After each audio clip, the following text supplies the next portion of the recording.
In the beginning, you're learning to ride a bike. You've made that decision, you want to learn how to ride, and you want to know how to do that.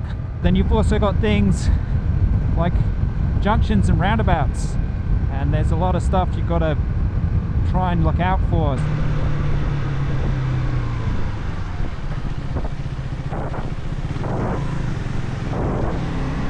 So we're now on to why practice. And the short of it is that in the beginning, you're learning to ride a bike. You've made that decision, you want to learn how to ride, and you want to know how to do that. So you've got those basics like the controls, turning the bike on, you know, figuring out how to get the thing to go, kind of your clutch, your accelerator, your gears, biting point, friction zone, fast idle, all that kind of stuff. And normally that's going to be in preparation for doing your learner course, so that's good stuff to know and cover before the course and after the course. You know, it's good to do a course, even if you don't have to do a course as part of learning to ride a bike and getting your license and stuff. It's a good idea. They got a lot of knowledge, they got a safe place to learn how to ride, that kind of thing. And then also you're probably going to be doing a test. So for me, that was my P's. Obviously you got your MSF in the States, CBT in the UK. I'm not sure the name of the one in Europe, but they've got them all over the world. And the one over here in New South Wales, Australia, is called the MOST, Motorcycle Operation Skills Test. So you're going to be doing your practice because you obviously want to pass that. But even after you pass, you're going to be on your provisional plates, your P plates, and you want to keep practicing, you know, because you're only going to be so good by that point. And even with that in mind, I like what MotoJitsu said a few months ago in one of his videos, where he said, you know, you can do your beginner course, but if you never do another course again after that, you're just going to be basically a beginner rider for your whole riding career, as it were. So he really advocates doing more courses, you know, just keep doing those courses, keep learning, you know, ride safe, wear all your gear all the time. Just try and be a good, safe rider, knowledgeable rider, so that, you know, the chance of you having a crash or whatever, getting into an incident is reduced as much as possible. So you got things you're going to practice as a beginner that there's going to be things that you're going to struggle with. So in the beginning, you got obviously trying to get the bike started, trying to get it moving, probably going to stall a lot. It's just part of it. I've done videos for that, so you can check those out either by going to the description or just jumping on the channel. They're all there. Then you've also got things like junctions and roundabouts, and there's a lot of stuff you've got to try and look out for. It's that spatial awareness, risk assessment, just seeing what dangers there, sometimes being patient, sometimes being proactive in a situation.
Hey, how you going? Hope you're good.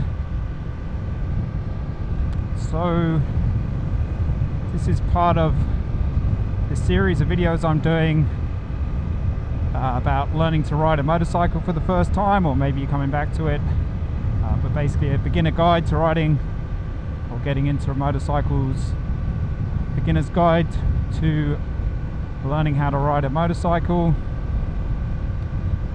And I split that up into 3 parts. Thought they were some good key things to talk about. So that was where to practice, how to practice, and why you should practice. And done playlists for both of those, so you can find those in the description or on the channel. And feel free to comment, ask questions, let me know if I got stuff wrong, that kind of thing. Tell me a joke, whatever you want. So where to practice, covered that pretty extensively in those videos. Also covered how to practice as well in the second playlist, and they're also all grouped together in one big playlist as well. So we're now on to why practice.